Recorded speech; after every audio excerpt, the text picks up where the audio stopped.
Roland Gori est le grand témoin de 64 minutes. Bonsoir. Bonsoir. Merci d'être avec nous sur TV5 Monde. Vous êtes l'auteur du livre qui a pour titre « Un monde sans esprit, la fabrique des terrorismes ». C'est aux éditions Les Liens qui libèrent. Alors, on vous avait donné la parole quelques jours après les attentats du 13 novembre 2015. Vous aviez esquissé une réflexion dans notre journal. Et si, au fond, disiez-vous, ces terroristes qui frappent la France et que nous taxons de nihilistes tendaient un propre miroir à notre nihilisme, à nous occidentaux. C'est quoi ce nihilisme ?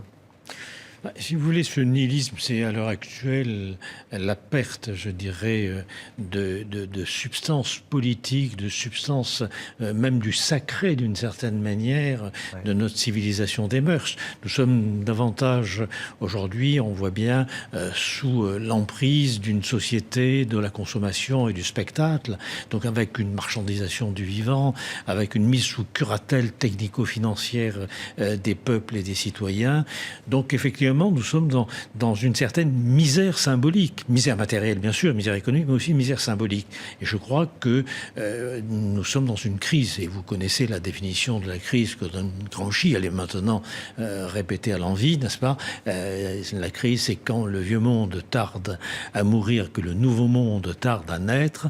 Dans ce clair-obscur naissent les monstres. Je crois que les monstres, nous les connaissons, c'est pas simplement Daesh, c'est pas simplement le djihadisme, c'est aussi bien sûr les replis nationalistes, c'est aussi bien sûr l'émergence des racismes, l'émergence, si vous voulez, de nouvelles formes de déshumanisation. Finalement, nous sommes dans une société qui est plutôt déshumanisante. Nous transformons les humains en instruments, nous les transformons en chiffres, en algorithmes, en produits financiers. Et vous parlez d'hégémonie culturelle, d'un monde sans esprit, que vous ramenez d'ailleurs à une religion du marché.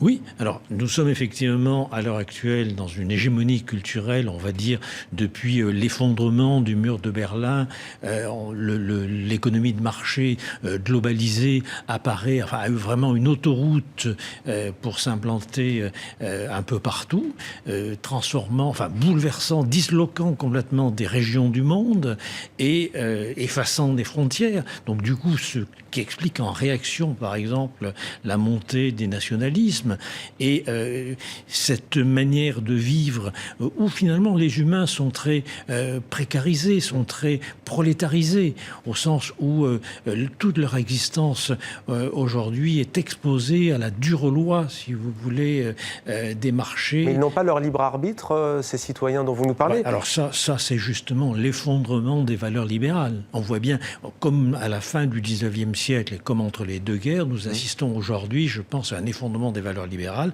où nous voyons bien que l'idée d'un individu libéral guidé par sa raison, par sa loi morale, autonome, indépendant, qui va contracter avec les autres pour faire société, c'est bidon. Et concrètement, comment ça se matérialise, ça, ce monde sans esprit ? Alors, prenons la France, prenons les pays francophones, la Belgique, le Canada, voire l'Afrique francophone. Comment ça se matérialise ? On a déjà une existence à l'heure actuelle très quadrillée par des normes, très programmées, où il s'agit de se vendre un peu tous les jours, de différentes façons. Pas seulement se vendre d'ailleurs sur le marché du travail, mais se vendre aussi dans les relations sociales, se vendre aussi dans les relations affectives. Vous savez, aujourd'hui, les gens vont sur les sites de rencontres comme ils vont à un entretien d'embauche, dans la même posture.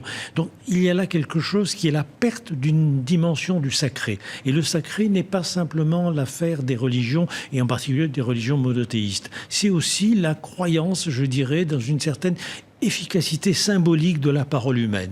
Or, aujourd'hui, nous voyons que ce qui compte davantage, ce sont les chiffres plutôt que les récits, plutôt que les paroles. Je crois que là, il y a véritablement une souffrance. Et une souffrance que sait exploiter Daesh lorsque, par la voie d'Internet, elle s'adresse à des jeunes un peu déboussolés en leur faisant croire Mais avant, ils allaient où ? Alors, avant, ils allaient où, alors, ces jeunes que l'on dit nihilistes, quand il n'y avait pas Daesh ?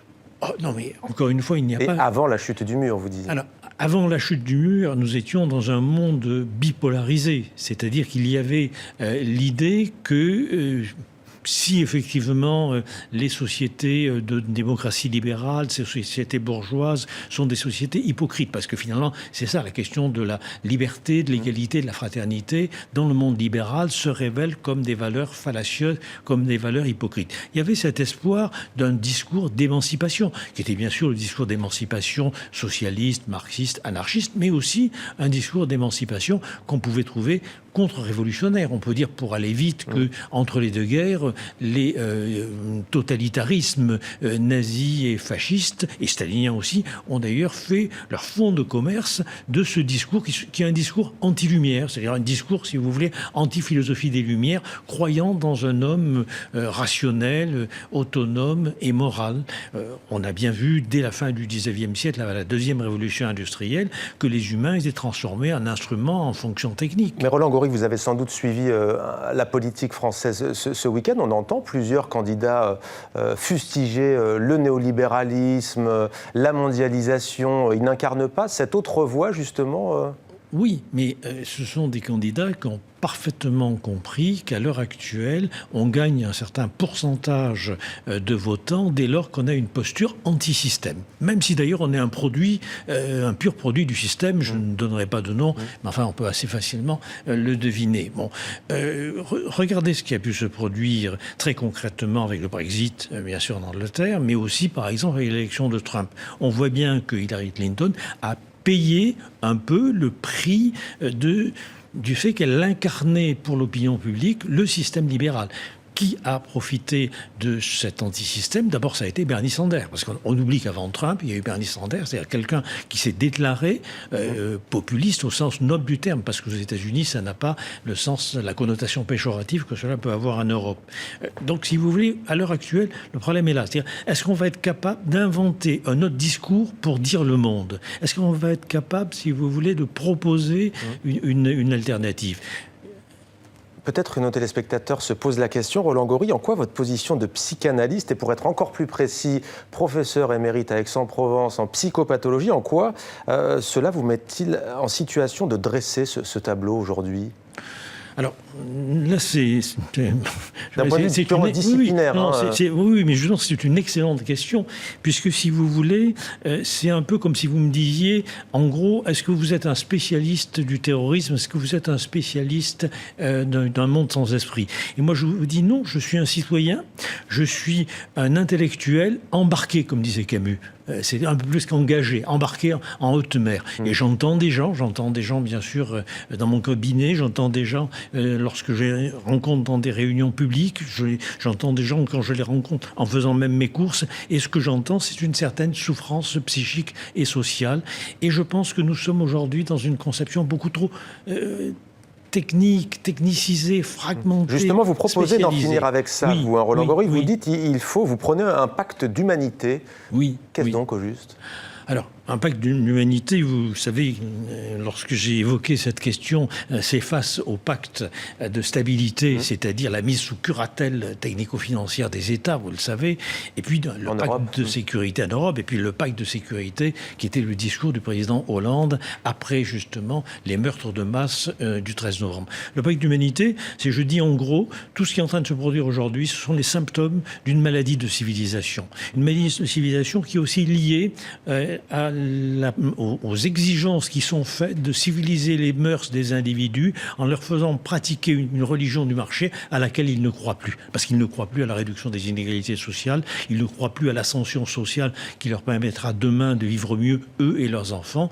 Et donc, il est extrêmement important qu'on puisse repenser tout cela. Il est important que l'on puisse se relier, si vous voulez, puisque nous sommes justement dans un monde sans esprit, c'est-à-dire dans un monde où l'humain a été exploité comme un stock d'énergie, si vous voulez, de la même manière que la nature. Et donc, il est très important que l'on puisse remettre la parole au centre du débat. Et la crise de la... Et la crise, oui.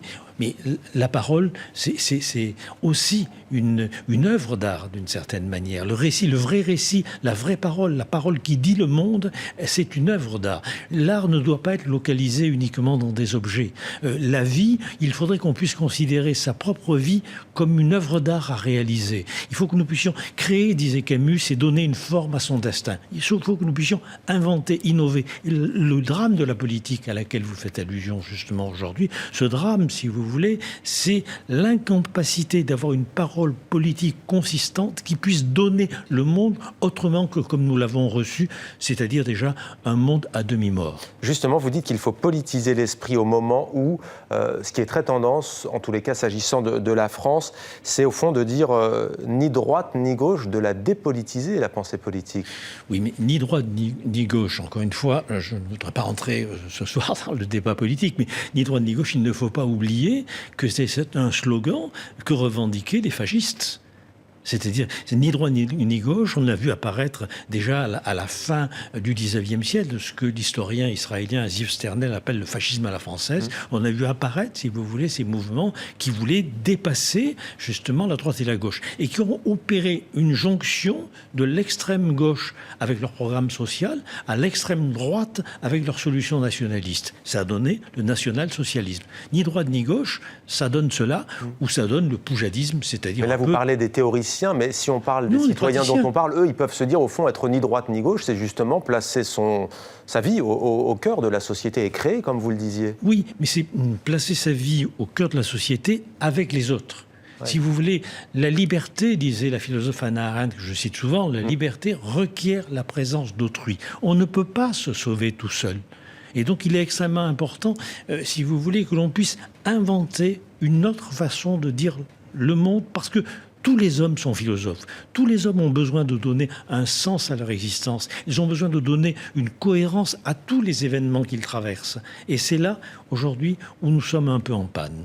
Merci beaucoup, Roland Gori. Merci. Un monde sans esprit, la fabrique des terrorismes, c'est aux éditions Les Liens qui libèrent. Merci.